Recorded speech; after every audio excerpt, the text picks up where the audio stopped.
Bueno, ahora sí podemos charlar un poquito. Dale. Bueno, ministra, de visita aquí por Saladillo, ¿cuáles son un poco los objetivos planteados? Bueno, venimos a poner en funciones a Oscar Lacunza, nuestro delegado regional en la zona, a conversar un poco sobre el estado de la delegación de trabajo. Sabemos que en particular en estos 4 años ha habido, digamos, una merma en las funciones del ministerio, en su tarea de conciliación y de intervención en los conflictos, de defensa de derechos de las trabajadoras, que ha habido una merma en la asistencia jurídica, en los trámites que realiza el ministerio, en la intermediación con el empleo.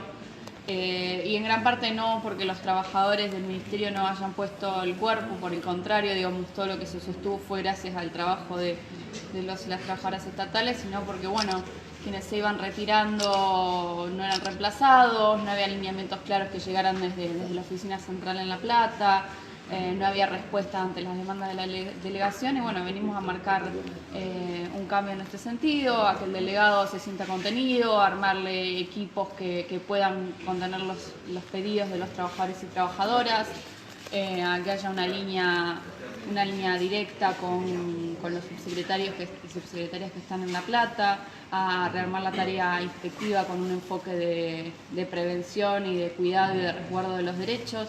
Así que estuvimos un poco conversando con el delegado y ahora con los gremios de la zona para contarles un poquito de esto mismo. ¿Cuál es la desocupación en la provincia de Buenos Aires según pasados estos últimos 4 años? ¿Cuáles son los números? Mira, hemos llegado a una desocupación de entre el 11 y 12%. La verdad que hoy ese número no tiene mucho sentido verlo porque obviamente esta pandemia ha elevado mucho el número de desocupados. Aquellos que tienen la suerte de tener un empleo formal, digamos, lo pueden sostener porque están prohibidos los despidos por decisión de nuestro presidente. Pero bueno, quienes están en el trabajo informal, bueno, probablemente, y sobre todo quienes hacían su trabajo por cuenta propia, que sean changas, que digamos, hacían distintas tareas, obviamente en este momento están sufriendo, sobre todo en aquellas localidades donde todavía no ha habido apertura de actividades, lo cual la verdad que estos números hoy van a dar mal, pero bueno, por eso el Estado provincial y el Estado nacional está poniendo muchísimos recursos para contener la situación social. ¿Cómo darle lucha a la precarización laboral? Bueno, es el desafío, me parece, en un país como el nuestro, incluso más que el de la desocupación, porque en general quienes no tienen un trabajo no tienen ningún ingreso, no tenemos un sistema de desempleo como tienen otros países, y muchas veces no termina siendo un desocupado, sino un informal porque tienen que hacer algo para ganarse el pan para el final del día. Y ese es nuestro desafío. Tenemos distintos casos. Tenemos el caso de las grandes empresas, donde obviamente no debería haber contemplativas, empresas o incluso empresas quizás pequeñas o medianas, pero que tienen la capacidad contributiva y que simplemente entran en una cultura de no reconocer derechos laborales sobre las cuales no vamos a tener mucha paciencia ni tolerancia. Después tenemos un sinfín de pequeños emprendimientos donde claramente al empresario, a la patronal le cuesta cumplir los costos del registro. No logra tener una rentabilidad tal que le permita sobrevivir pagando todo. En ese caso lo que tenemos que hacer es trabajar con ellos para ver cómo hacemos para mejorar la capacidad de esa empresa, de ese pequeño comercio, de ese pequeño servicio y que efectivamente pueda afrontar estos costos. Obviamente la idea no es que cierren empresas, sino que los trabajadores tengan los mismos derechos y estén empleados donde estén empleados. Y después, bueno, todo un sector de la economía informal medio por cuenta propia o de tareas de subsistencia o la economía social con quien también tenemos que trabajar y quizás sea tarea incluso de los legisladores provinciales y nacionales empezar a pensar normativas que reconozcan derechos para todos y todas y que permitan esta transición. ¿Cómo se trabaja precisamente, hoy en la mirada tendiente al asociativismo, las cooperativas de trabajo? ¿Cómo se trabaja en el ministerio en ese sentido? Bueno, nosotros empezamos la verdad que siempre los ministerios de trabajo muchas veces terminan siendo el ministerio de un solo tipo de trabajo, el formal, registrado, privado. Y nosotros queremos empezar a romper eso un poco también. Estamos integrando la mesa cooperativa que hay en el gobierno de la provincia, que integra, por supuesto, el Ministerio de Producción, el Ministerio de Desarrollo de la Comunidad, el patronato de liberados, porque digamos, estamos justamente hace poquito sacamos un programa con el ministro Julio Lac para liberados. Bueno, digo, estamos integrando la mesa porque entendemos que el Ministerio de Trabajo, digamos, es parte y tiene que empezar a pensar cómo hacemos que trabajadores y cooperativas, primero valorizar su trabajo. Muchos trabajos que hoy son de la economía social son los trabajos del futuro, digo, los trabajos de cuidado, de reciclado. ¿Cómo hacemos para que las cooperativas de trabajo no se autoexploten y que quizás pasaron de tener un patrón a ser cooperativa? Bueno, cómo ayudarlas a que funcionen y a que efectivamente sean rentables y puedan tener los mismos ingresos que tenían antes. Eso tenemos un equipo muy bueno en el área de empleo que está trabajando con eso. Y bueno, cómo hacer esto para que un trabajador de cooperativa, digamos, agregue valor, sume y se reconozca también como parte de la clase obrera y acompañe. Creo que en eso el movimiento obrero y los movimientos de cooperativa han dado el paso antes que el Estado, incluso en empezar a aliarse y tomar estrategias en conjunto. ¿Cuál es la situación de los empleados municipales y provinciales, los empleados del Estado, teniendo en cuenta que, por ejemplo, acá en Saladillo o en la zona se ha dado, por ahí cesaron las paritarias, un aumento que tenían en el sueldo, en otros casos se ha cortado las horas extras, en otros distritos tienen, la verdad, serias dificultades para los pagos?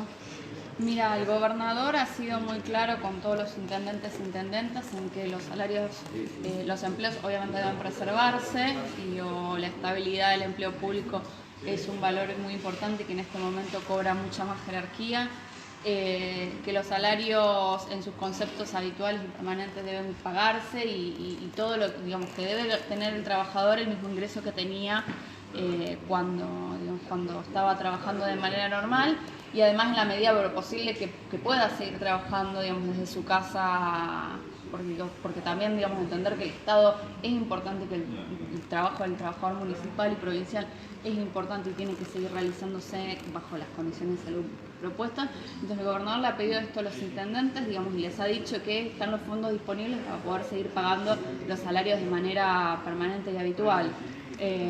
Tanto para el mes de abril, que bueno, ya pasó, como para el mes de mayo, esos fondos están garantizados. Se ha analizado cada municipio quién realmente necesitaba y quién podía afrontarlo, pero se les ha dicho que pongan todo en la cuenta lo que habitualmente se paga para poder sostener un nivel de vida, más sabiendo que en particular los salarios muchas veces del sector municipal y del sector público provincial son, digamos, bajos en comparación con otros sectores de la economía, con lo cual hacen un recorte sobre eso, muchas veces es quizás demasiado doloroso o impracticable para algunas familias. Bien, ministra, ¿cree óptimo una reforma laboral de acá en adelante?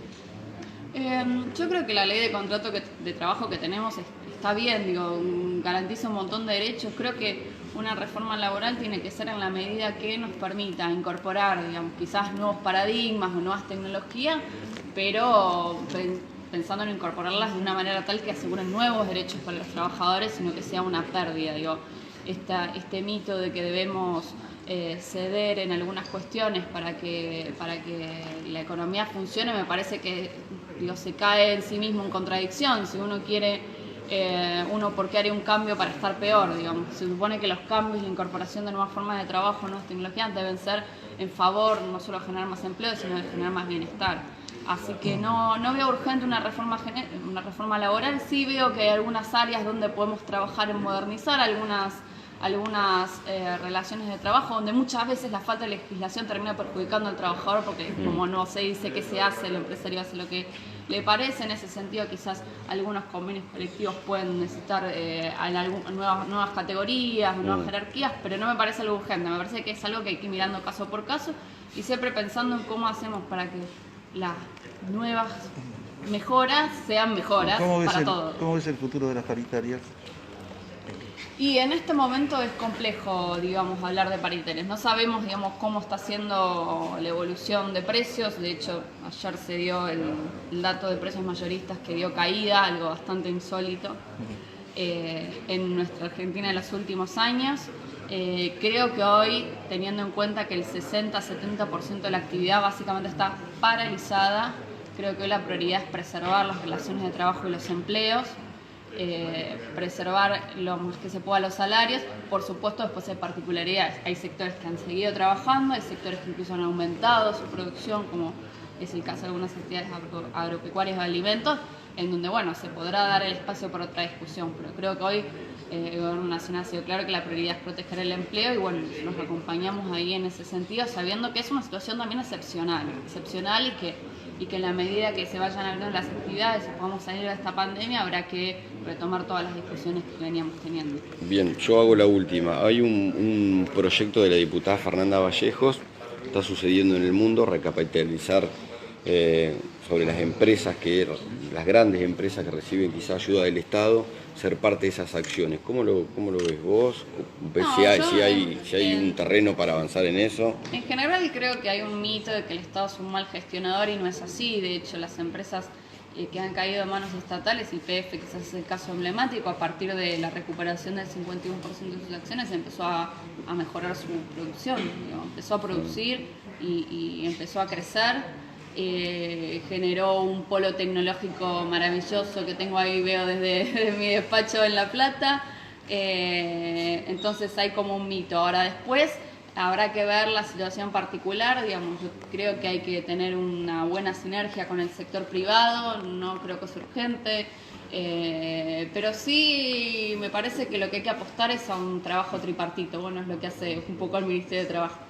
Un trabajo tripartito con supervisión del Estado. Creo que el Estado, si le toca gerenciar algo, lo puede hacer perfectamente, tiene las capacidades, no lo descreo, pero habrá que ver caso por caso. No es una discusión que además nos competa a nosotros en el Ministerio de Trabajo particularmente.